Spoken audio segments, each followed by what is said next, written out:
La capacidad jurídica vinculada al modelo social de la discapacidad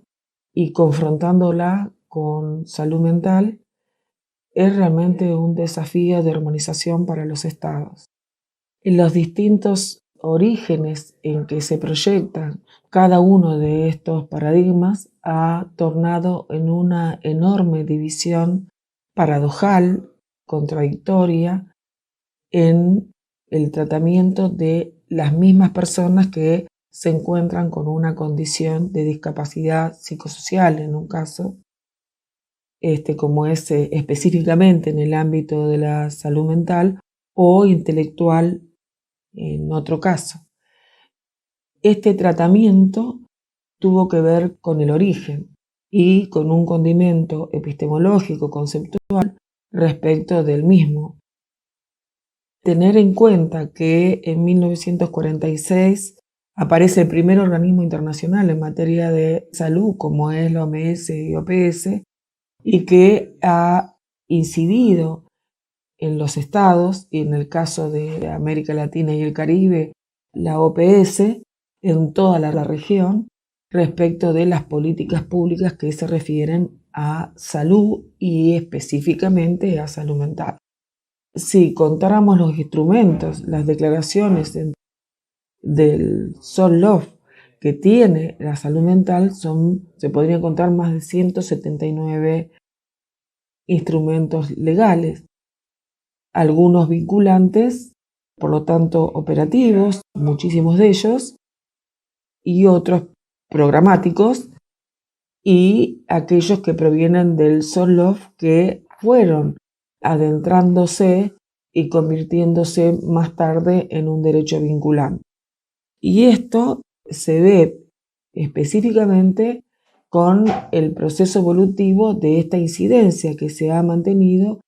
a partir de los vínculos de los planes de acción de la OMS y la OPS y las declaraciones que conjuntamente con los estados se han realizado. Podríamos retomar el concepto de aquella carta de los impedidos, la declaración de los impedidos o la carta de los retrasados mentales, más tarde como parte de este Solov generado por los organismos internacionales, la declaración de Alma-Ata de 1978, exclusivamente en el modelo de atención en materia sanitaria, que por primera vez muestra en el 78 el impacto que producen los derechos humanos en el modelo de atención. Y ese modelo de atención se empieza a comprometer a los estados en un modelo de atención con base comunitaria, en un modelo de atención con atención primaria de salud, y en esta diferenciación que en Alma-Ata se hace respecto de lo que implica ser un país desarrollado y uno subdesarrollado. Los condimentos de la vulnerabilidad y la pobreza se vislumbran ya en Alma-Ata, en aquellas personas con mayor edad cronológica. Se puede recordar de que era salud para todos para el año 2000. Situación que no se cumplió, pero que fue importante como declaración en cuanto a que en el artículo 4 traía este pedido de que no, o delineaba que no hay posibilidad alguna de mantener una política pública si no contiene la palabra de la comunidad. Esto implica hoy, en el 2020, la necesidad de la presencia activa y ciudadana de lo que en materia de salud mental se denomina como usuarios y usuarias del sistema de salud mental, definiendo y partiendo y compartiendo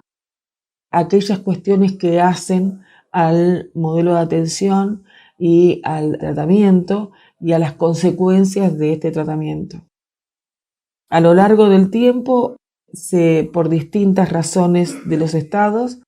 salud mental o la salud tuvo un radio de atención que no solamente implicó estrictamente una cuestión diagnóstica clínica, sino que además se le pide a los ministerios de salud que generen cuestiones que tienen que ver con lo social, como los dispositivos, la educación, como el aprendizaje dentro de las instituciones de salud mental, y eso es y un poder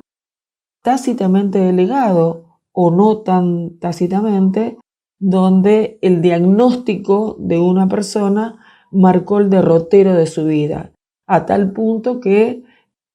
partiendo de esta definición del trastorno mental severo,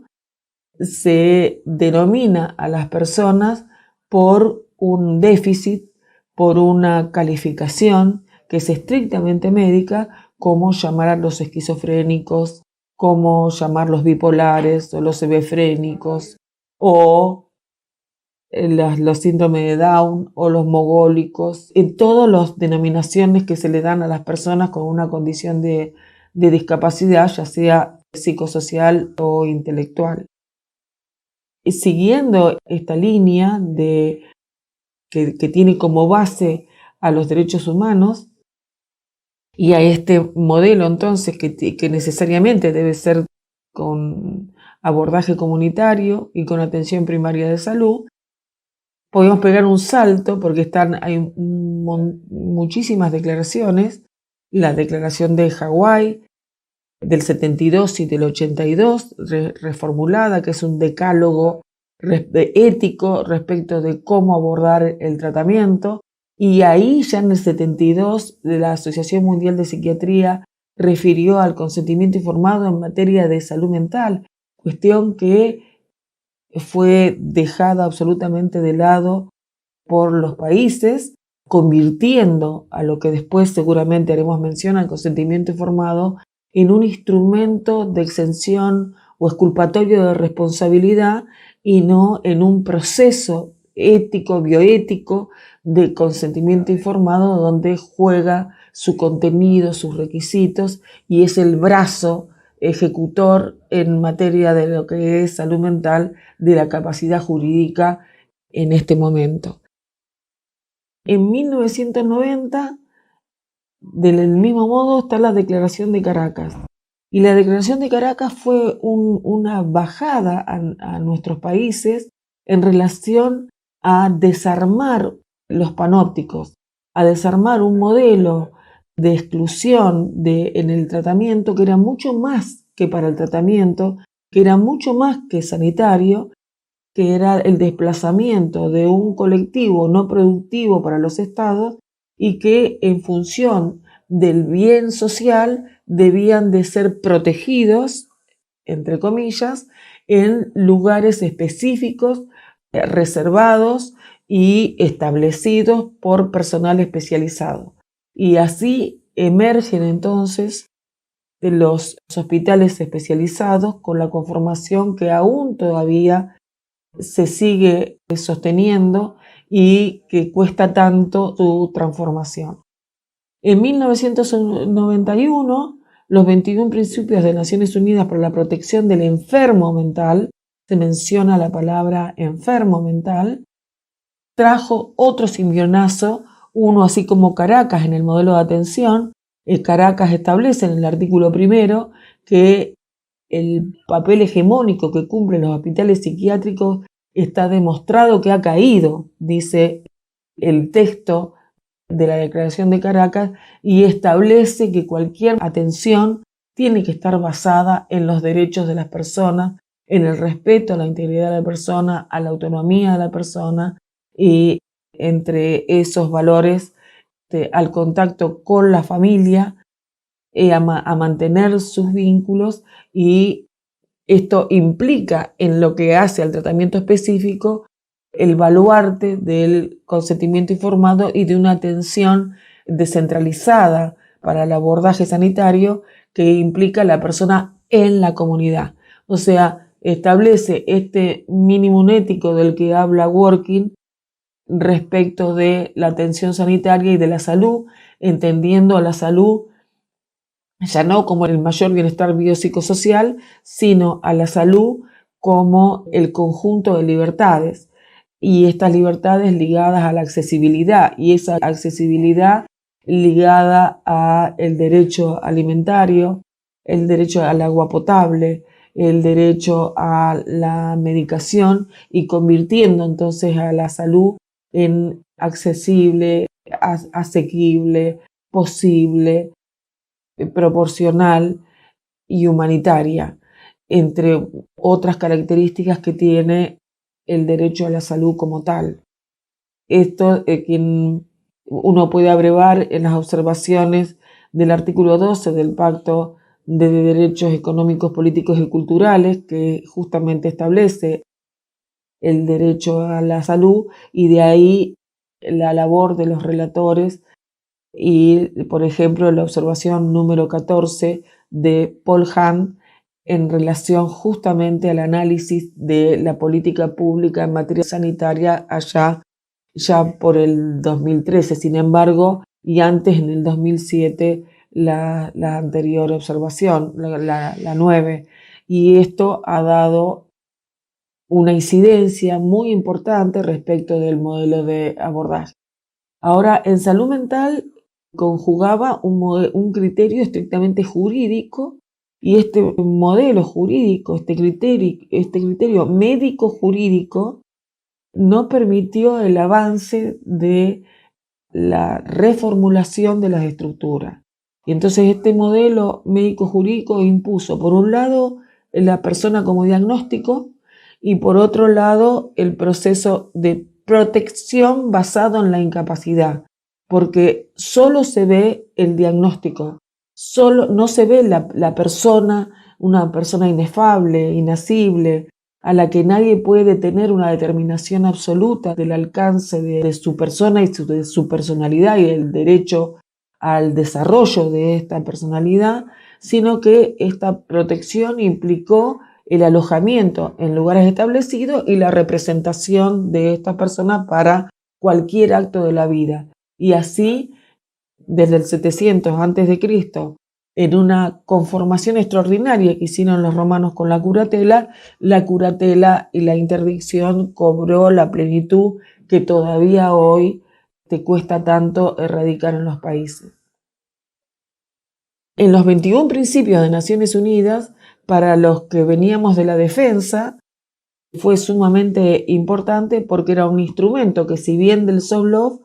podía articularse con los principios y garantías y con las convenciones, tratados y pactos internacionales, y considerar los derechos derivados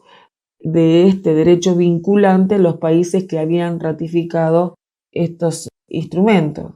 Y entonces los 21 principios nos permitió, porque define exactamente qué es el valor de la defensa cuando se tiene una restricción de garantías a la libertad ambulatoria por causa de salud, la definición de qué es un lugar de atención psiquiátrica, la figura de las personas que están en conflicto con la ley penal, que en aquel momento, por la época, se denominaba los delincuentes, en los principios, la situación de los niños, y en el principio 11 absolutamente desarrolla los principios de conformación del consentimiento informado. Y entonces ahí habla no solamente de los requisitos del consentimiento informado, sino de las cuestiones de tiempo, de modo y de lugar para llegar a un proceso posible de consentimiento informado. No olvidemos que el consentimiento informado, así como lo han dicho las grandes cortes, no es posible que sea cualificado. Se trata de el ejercicio de un derecho personalísimo. Solo para los países que tienen regulado mediante ley la salud mental, en situaciones de riesgo cierto e inminente, en un primer momento puede legitimarse esa internación o esa restricción de libertad ambulatoria a partir de el consentimiento dado por un representante legal. Pero inmediatamente que la persona restituye su situación, que nunca puede ser sine die, que en general es breve, por eso la internación no puede ser forzada, pero en aquellos casos y aquellas legislaciones que lo tienen regulado, tiene que ser excepcionalísima, la última ratio y por el tiempo más breve posible. Y en ese tiempo aún se discute que las personas de todas maneras pueden prestar su consentimiento informado, aunque se encuentren en una situación de riesgo cierto e inminente. Es decir, cuando requiere la internación como en un mismo pie de igualdad que cualquier otra situación de salud, pero no por el eje de la peligrosidad. O sea, el desplazamiento de la peligrosidad, que sabemos que es una teoría y una doctrina que proviene de la criminología y del mundo estrictamente jurídico, se desplaza y ya no es por lo que la persona puede llegar a ser en razón de un diagnóstico, es lo que la persona es en tanto persona y el derecho que tiene a la atención. Y por eso que está absolutamente cuestionada y cuestionable y frente a la Convención de los Derechos de la Persona con Discapacidad, no es posible la internación forzada. Pero ahí el consentimiento cobra un valor extraordinario, puesto que el consentimiento, como sabemos, reúne primero que nada el ámbito de la autonomía. Y como decíamos hoy, la autonomía es uno de los integrantes, uno de los requisitos de la dignidad. Y la dignidad humana involucra el libre albedrío, involucra esta ley universal de la que Kant hablaba, la persona como un centro de imputación de derechos, a las palabras de Savigny, y en este sentido entonces la autonomía, que es la comprensión, la competencia, dice la bioética hace un término medio. La convención habla de toma de decisión y preferencia, y la bioética todavía en un pasito más atrás refiere a la competencia, pero sí como ingrediente de la conformación de ese consentimiento informado. Nadie discute que es la información. Una información que hoy no cabe duda, a la luz de la Convención de los Derechos de las Personas con Discapacidad, cómo debe ser dada. Debe ser dada a través de los ajustes razonables, debe ser dada a través de acentuar, fortalecer y profundizar en lo que es el principio de comunicación del artículo 3 de la Convención de los Derechos de las Personas con Discapacidad, que primeramente habla justamente de la dignidad inherente, de la no discriminación, de la igualdad de oportunidades, de la igual participación del varón, del hombre y la mujer, y lo mismo en relación a niñas y adolescentes. Y la igualdad de oportunidades en su interior tiene el diálogo civil, la normalización, la transversalización y la vida independiente. Y entonces, en este juego, en el consentimiento informado, se visualiza perfectamente a la capacidad jurídica. El consentimiento informado no puede nunca ser un instrumento que se quiere convalidar como una prueba del consentimiento informado, donde lo único que busca es, en general, es excusar de responsabilidad profesional. Y el consentimiento informado es un proceso continuo, es un proceso que comienza con la primera actuación, con la primera intervención y finaliza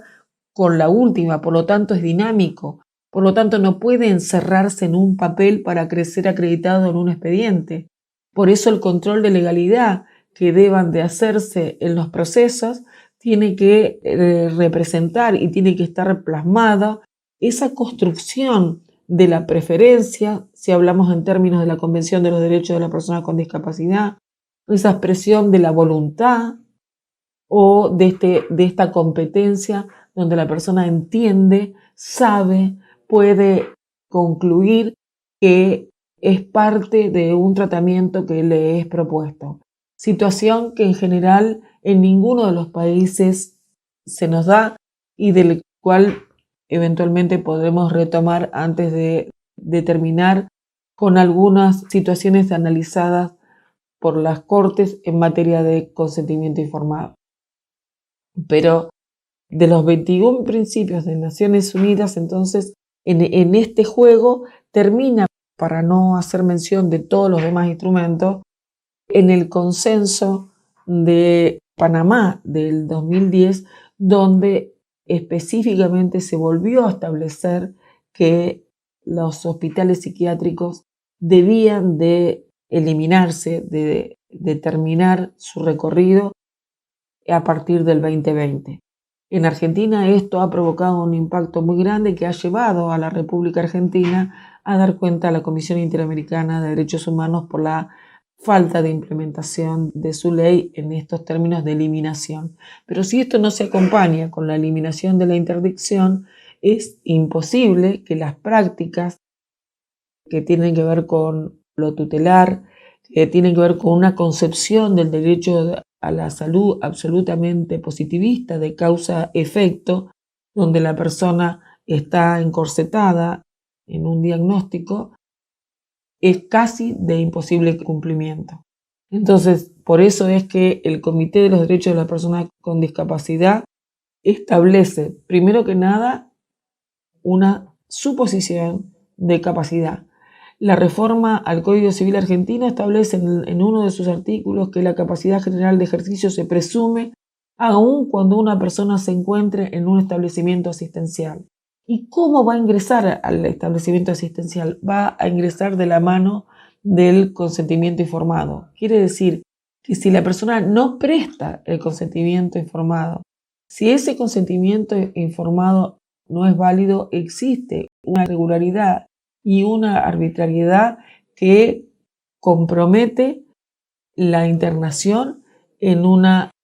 privación de la libertad. Y así lo ha dicho el Tribunal Europeo de Derechos Humanos en Estacutaró contra Rusia, y lo vuelve a reiterar y hace el análisis, ya hablando estrictamente de capacidad jurídica, en Stanev contra Bulgaria. Es decir, el juego del ejercicio de los derechos tiene que ver con una concepción que está bajo el paraguas del modelo social de la discapacidad y que entonces impone el conocimiento de que las personas tienen el derecho a actuar con independencia, tienen que, como establece el artículo 12, poder contar con los apoyos necesarios y con los ajustes razonables.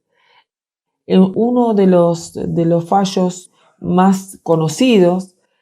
en relación a esto es la sentencia T573/16 del modelo social de discapacidad que la Corte Constitucional colombiana sacó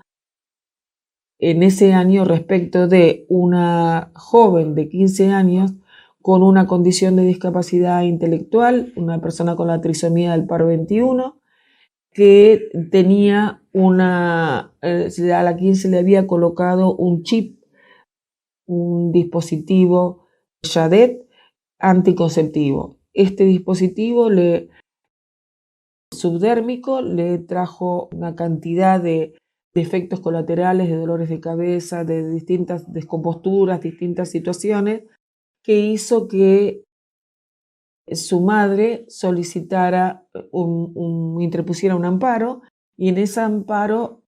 solicitara la ligadura tubaria. La esterilización forzada de las mujeres con una condición de discapacidad es algo frecuente, lamentablemente, en los países todavía no erradicado, donde la mujer es un objeto que en general se solicita a los fines de impedir la procreación, sin contar con la toma de decisión de la mujer, sin contar con las preferencias, sin haber hecho los ajustes razonables para que poder acceder, tener una condición general de accesibilidad a través de los ajustes razonables para que una persona con los apoyos necesarios pueda prestar y manifestar una preferencia respecto de cuál es el método anticonceptivo y que pueda tener el derecho al derecho humano a la sexualidad. Increíblemente, las personas son esterilizadas a los fines de impedir la procreación, pero no a los fines de impedir las violaciones o no a los fines de impedir el abuso. Y esto es lo que resulta absolutamente violatorio frente al amparo a la dignidad humana, a la igualdad y al desarrollo de la personalidad, a la integridad física y al derecho a la intimidad y a contar con una sexualidad responsable y reproductiva. En esta sentencia es donde se analiza absolutamente la relación que existe entre el consentimiento informado y la capacidad jurídica. Las personas tienen el derecho a la toma de decisiones en todas las cuestiones que le conciernen. ¿Cómo? La respuesta es siempre la misma, pero si no entiende, si no comprende, si no razona,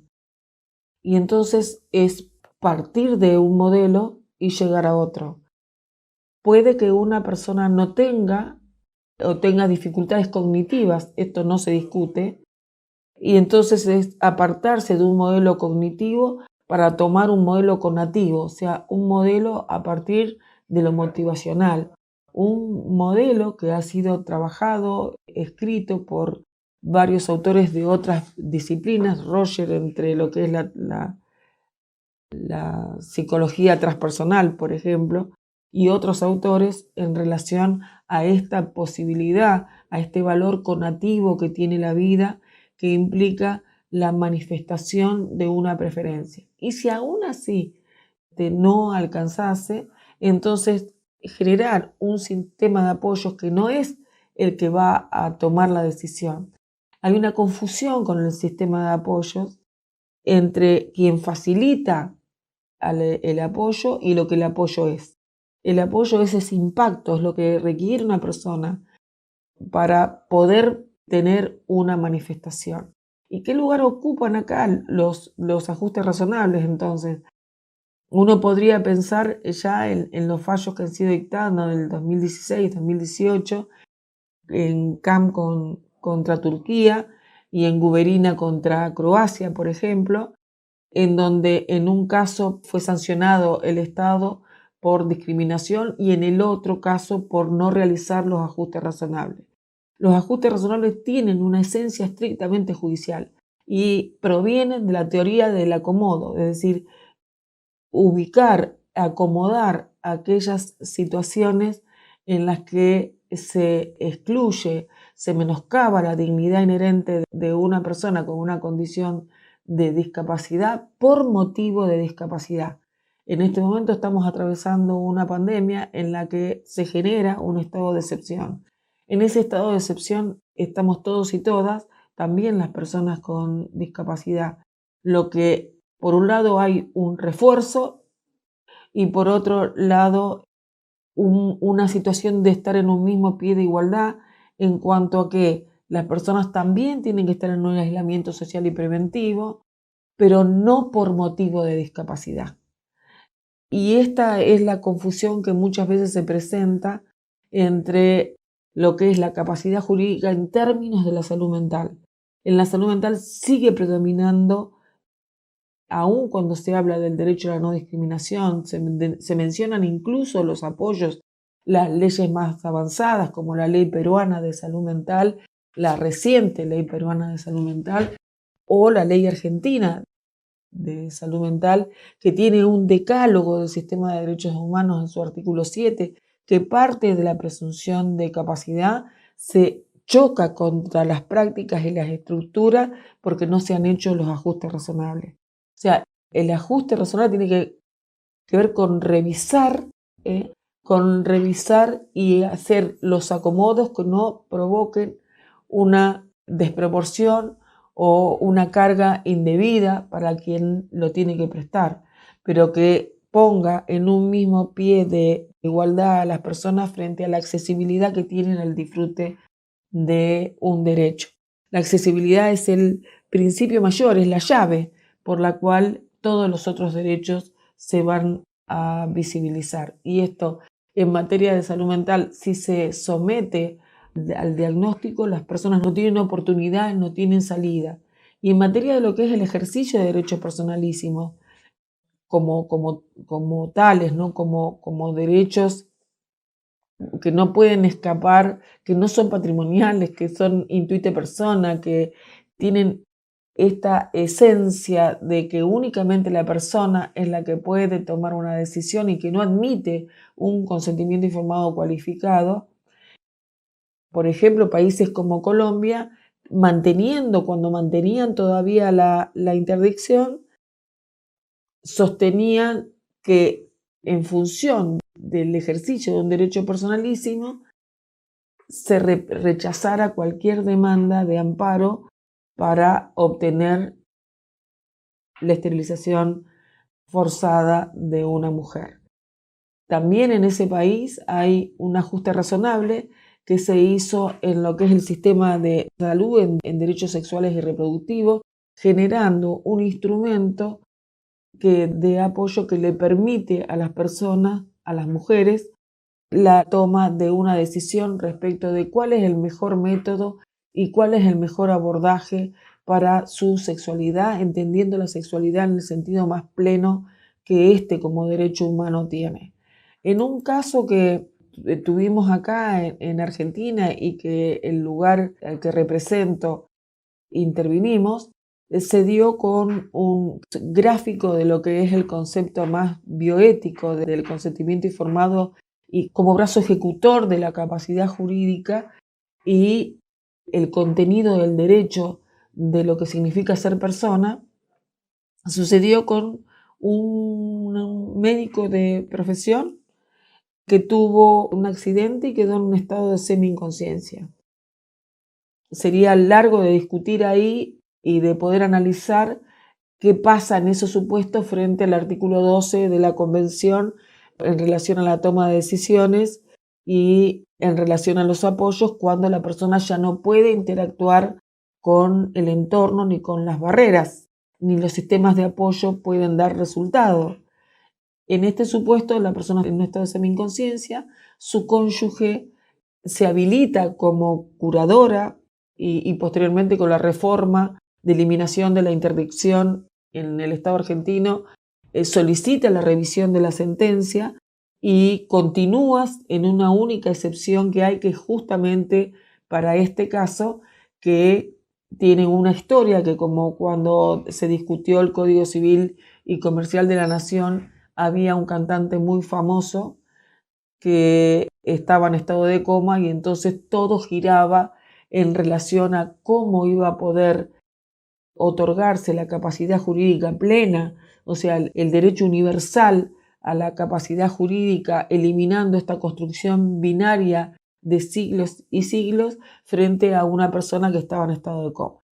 Este es el caso entonces donde la esposa, luego de unos años, solicita el mapeo para la extracción de gametos a su cónyuge que le permitieran crioconservarlos y posteriormente realizar una práctica de fertilización humana asistida. Y entonces hace un pedido de autorización en su doble calidad de curadora y cónyuge y de este modo llega al Superior Tribunal del Estado, sería en México, a dirimir esta cuestión de la autorización para la extracción de gametos y se solicita un dictamen al organismo que represento a fin de que determine si existía algún modo de comunicación, porque la cónyuge así lo establecía, que había comunicación entre ellos y que había un parpadeo y movía los dedos de un modo donde se comunicaban, y entonces le solicita al órgano de revisión para que se determine, que se haga un informe interdisciplinario para determinar si estaba dentro de SAC, de los sistemas alternativos de comunicación, o que si había algún ajuste que hacer o algún apoyo que otorgar para la mejor comunicación con esta persona. Cuando concurrimos para el caso, la persona estaba en el estado vegetativo, que es el gran supuesto de la capacidad jurídica, el gran desafío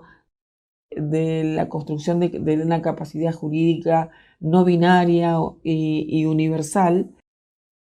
Y entonces el dictamen que realizara quien habla varió. ya no fue para establecer ajustes razonables o sistemas alternativos de comunicación, sino que fue un dictamen que tuvo su fundamento en la bioética y que tiene que ver con la esencia y la existencia y el hecho de ser persona. Y si un tercero, aún siendo cónyuge, aún siendo curadora, podía, en base a esa representación y a ese vínculo, solicitar la extracción de gametos, violando la integridad de la persona humana, y cuando ésta no había en todo su historial ningún documento, ni ningún rastro, ni ninguna expresión, ni ninguna foto, ni de ninguna manera, por medio audiovisual o por el que fuese, o escrito,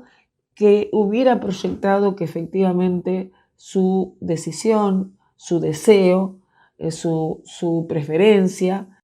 era la de ser padre y tener un hijo. En función de esto, el más alto tribunal de ese estado, de esa provincia argentina, falló rechazando la autorización, teniendo como fundamento la dignidad basado en un concepto estrictamente bioético de la imposibilidad del gobierno de la persona. O sea que la toma de decisión se traduce en una preferencia respecto de la modalidad, respecto de ese protagonismo en un tratamiento, y ya no es importante lo que la persona tiene, cuál es el diagnóstico que tiene, si es tal cosa, porque no es el diagnóstico, sino el derecho a la vida, el acceso a la vida y la condición de vida. Y la configuración de esta situación que se dice de este modo es absolutamente complejo, porque es muy difícil adecuar el poder que tiene la ciencia. Lo estamos viendo ahora en la pandemia,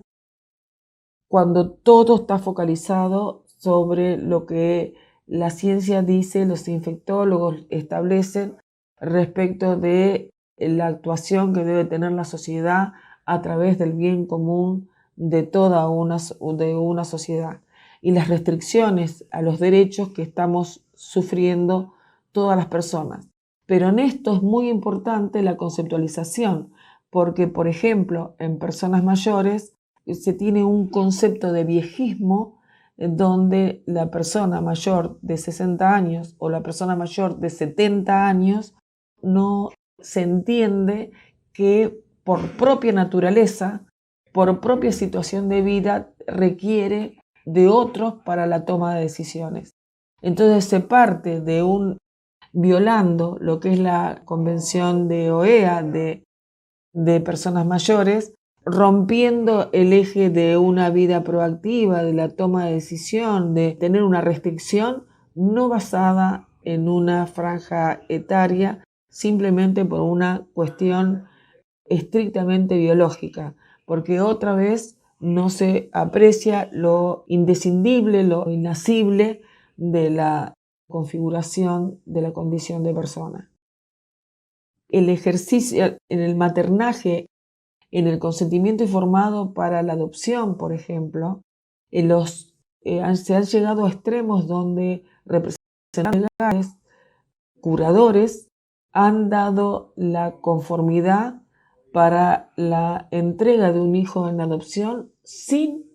respetar el ejercicio del derecho de la madre biológica solo por motivo de discapacidad, solo por tener un diagnóstico psiquiátrico o por tener una trisomía o por tener una debilidad mental o por tener inmadurez mental o por tener cualquiera de las categorías o por tener Asperger o por cualquiera de las categorías en las que se ha encorsetado a una persona sin conocer y sin saber hasta dónde puede desarrollar la vida una persona que sí tiene un déficit, donde además tiene que luchar durante toda la vida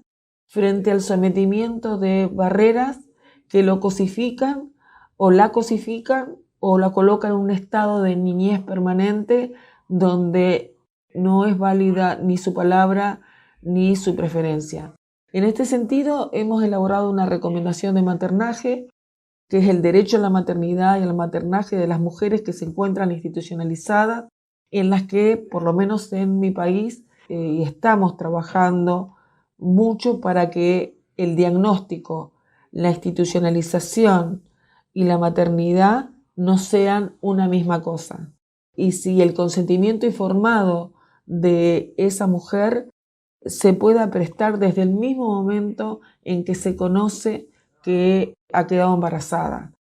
y que el acompañamiento del Estado, en ese caso, que la política pública del Estado, que la intersectorialidad abarque de ese modo, interdisciplinariamente, intersectorialmente, y hoy ya no es solo desde el Poder Judicial, sino que el Poder Judicial es la administración de justicia toda, acompañada, saliéndose de sus lugares para hacer espalda de la humanidad que requiere justamente el servicio de justicia, la administración de justicia, conjuntamente con los otros sectores. Por eso requerimos de sistemas de apoyo, por eso requerimos de interdisciplina y por eso requerimos del respeto al consentimiento informado como una ejecución de este artículo 12 y 19 en relación a los apoyos y en relación básicamente al paraguas de la capacidad jurídica universal que hoy nos demanda los compromisos asumidos para que finalmente se deroguen en nuestros estados. Por suerte, todos nuestros estados están caminando y reformulando y no dejando ni a la actividad privada ni al Estado solo, en el sentido de seguir manteniendo políticas de salud mental que se disgreguen o tengan una anomia absoluta respecto de el paraguas de la Convención de los Derechos de las Personas con Discapacidad en términos de capacidad jurídica. Y sin olvidar que el consentimiento informado es la visibilización más alta y más grande que en términos sanitarios tiene la capacidad jurídica. Bueno, con esto esperamos haber podido cubrir en algo lo que el eje de la salud mental tiene de deuda frente a la capacidad jurídica, tiene de deuda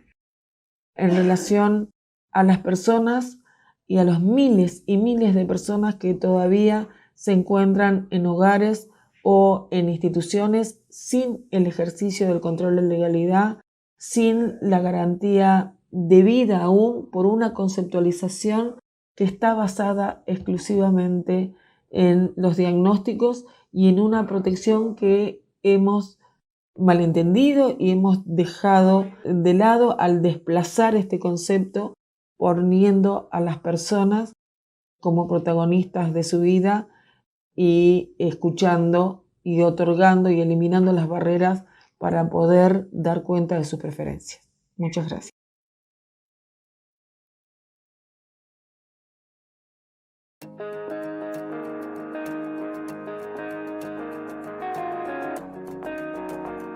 Suprema Corte, el poder de la justicia.